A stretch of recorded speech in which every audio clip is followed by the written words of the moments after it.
এক রাজ্যে এক রাজা ছিলেন। তার মনে ৩টি প্রশ্ন ছিল।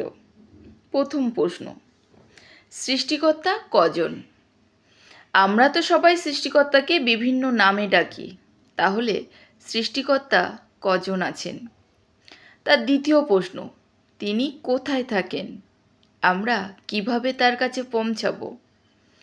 তার মনে তৃতীয় প্রশ্ন ছিল, সৃষ্টিকর্তার কাজ কি? তিনি কি করেন? তিনি এই প্রশ্নের উত্তরগুলো কারোর কাছ থেকে খুঁজে পেলেন না। রাজা মনে মনে অস্থির হয়ে পায়চারি করতে লাগলেন।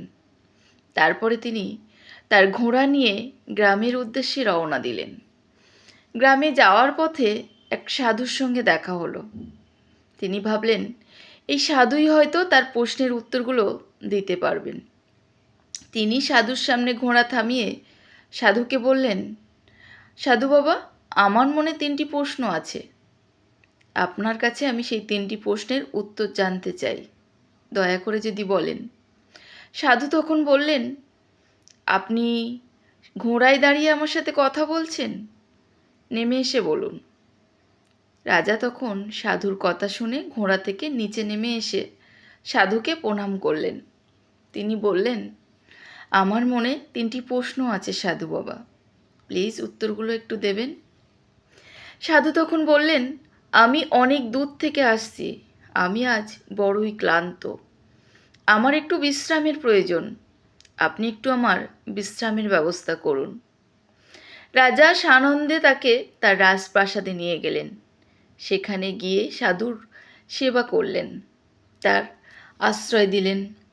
সাধু একটু রেস্ট নিয়ে বসলেন। রাজা তখন তার কাছে গিয়ে বলল, আমার প্রশ্নগুলোর উত্তর দিন সাধু বাবা, আমি বড় অস্থির হয়ে পড়েছি। সাধু তখন বললেন, ঠিক আছে, বলো তোমার প্রশ্ন। রাজা বললেন, আমার প্রথম প্রশ্ন, ঈশ্বর কজন? সৃষ্টিকর্তা কজন? আমরা তো সবাই সব রকম নামে ডাকি, তাহলে তিনি কজন? সাধু রাজার প্রশ্ন শুনে একটু মিসকে হাসলেন। তিনি বললেন, আমি তো বেশি পড়াশুনো জানি না, বেশি গুনতেও পারি না, তা তুমি তোমার রাজকোষ থেকে কিছু স্বর্ণমুদ্রা নিয়ে এসো। রাজা সাধুর কথা মতো রাজকোষ থেকে কিছু স্বর্ণমুদ্রা নিয়ে আসলেন। সাধু তখন বললেন, তুমি এগুলোকে গুনে দেখো, এতে কটা স্বর্ণমুদ্রা আছে। রাজা সাধুর কথা মতো স্বর্ণমুদ্রাগুলো গুনতে শুরু করলেন। প্রথমে একটি স্বর্ণমুদ্রা গুনলেন, তারপর সেই স্বর্ণমুদ্রাটা পাশে রেখে হাতে আরেকটি স্বর্ণমুদ্রা তুলে নিলেন, নিয়ে বললেন, ২। সাধু তখন বললেন, কি করে ২ হয়? রাজা বললেন, এই যে আগে একটি রেখে দিলাম আর এই একটি তুললাম, এটা হলো ২। রাজা আরেকটি স্বর্ণমুদ্রা হাতে নিয়ে বললেন, ৩। সাধু বললেন, তুমি ভুল করছো, ঠিক করে গোনো। রাজা একটু অবাক হয়েই বললেন, আমরা তো এভাবেই গুনতে শিখেছি। সাধু বললেন, না, এটা তোমাদের শেখার নিয়ম, গাণিতিক নিয়ম, লেখার নিয়ম, তোমাদের বোঝার নিয়ম, কিন্তু বাস্তবিক অর্থে তা সম্পূর্ণ আলাদা। তোমার হাতে এখন কটা স্বর্ণমুদ্রা আছে? রাজা বললেন, একটি। সাধু বললেন, তাহলে? আমরা ঈশ্বরকে বিভিন্ন নামে ডাকি, কিন্তু তিনি একজন, শুধু নামগুলো আলাদা। ঠিক এখন যেমন তুমি কখনো ১, কখনো ২, কখনো ৩ এভাবে ডাকছো, ঠিক সেভাবে। রাজা সাধুর প্রশ্ন শুনে একটু শান্তি পেলেন। তিনি খুশি হলেন, বললেন, সাধু বাবা, আমি আপনার উত্তর শুনে অত্যন্ত খুশি হয়েছি, মনটা একটু শান্ত হলো। এবার আমার ২ নম্বর প্রশ্ন, সেটি হলো, ঈশ্বর কোথায় থাকেন? কিভাবে আমরা তার কাছে পৌঁছাবো?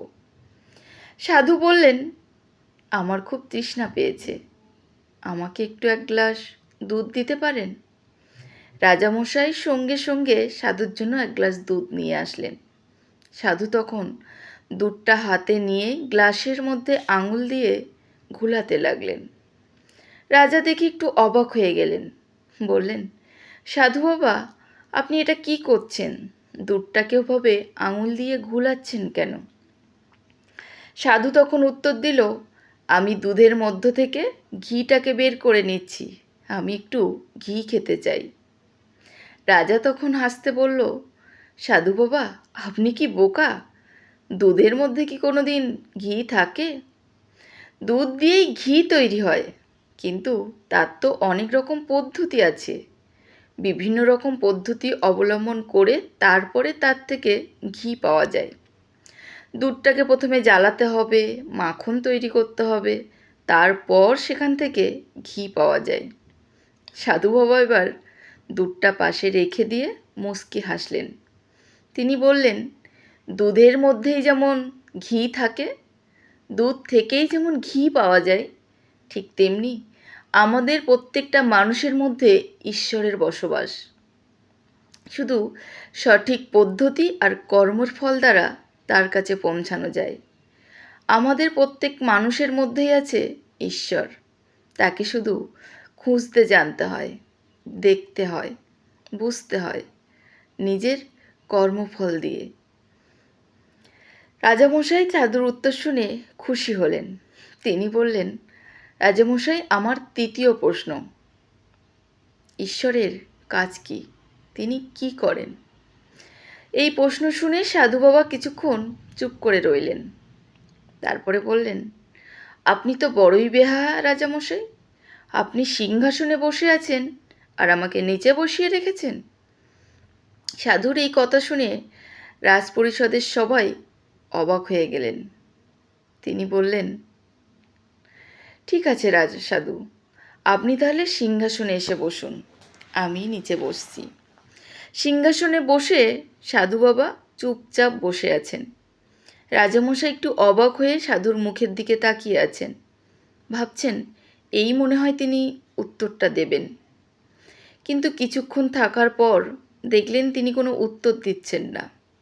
তখন রাজামশাই তাকে আবার জিজ্ঞেস করলেন, আমার তৃতীয় প্রশ্নের উত্তরটা দিন। সাধু তখন বললেন, কি ছিল যেন তোমার তৃতীয় প্রশ্নটা? রাজামশাই বললেন, ঈশ্বরের কাজ কি? তিনি কি করেন? সাধু তখন মুচকি হেসে উত্তর দিল, ঈশ্বরের কাজ হলো রাজাকে ফকির বানানো আর ফকিরকে রাজা বানানো। ঠিক যেমন এখন আপনি যখন সিংহাসনে ছিলেন তখন আপনি ছিলেন রাজা, আর আমি নিচে ছিলাম, আমি ছিলাম ফকির। এখন দেখুন, আমি সিংহাসনে বসে আছি, তাহলে এখন আমি রাজা আর আপনি ফকির। ঈশ্বরের কাজ হলো এটাই, রাজাকে ফকির বানানো, ফকিরকে রাজা বানানো। সবটাই তাদের কর্মফল অনুযায়ী। যে যেমন কর্ম করবে তিনি তেমন ফল দেবেন। এটাই হলো ঈশ্বরের কাজ। ঈশ্বরকে পেতে হলে সঠিক কর্ম করে যাও। তুমি আজ যে কর্ম করবে সেটাই ভবিষ্যতে তোমার কর্মফল। তাই সঠিক কর্ম করে যাও। এটাই হলো ঈশ্বরের আসল কাজ। রাজা সাধুর উত্তর শুনে খুশি হলেন। তিনি বললেন, সত্যি সাধু বাবা, আপনার উত্তর শুনে আমি মানসিক শান্তি পেলাম, আমি একটু স্বস্তি পেলাম। সত্যি ঈশ্বর সবার মধ্যে বাস করেন, ঈশ্বর একজন। ভালো থাকবেন সবাই, সুস্থ থাকবেন। আমার গল্প যদি আপনাদের ভালো লেগে থাকে তাহলে অবশ্যই চ্যানেলটিকে সাবস্ক্রাইব করে পাশে থাকবেন।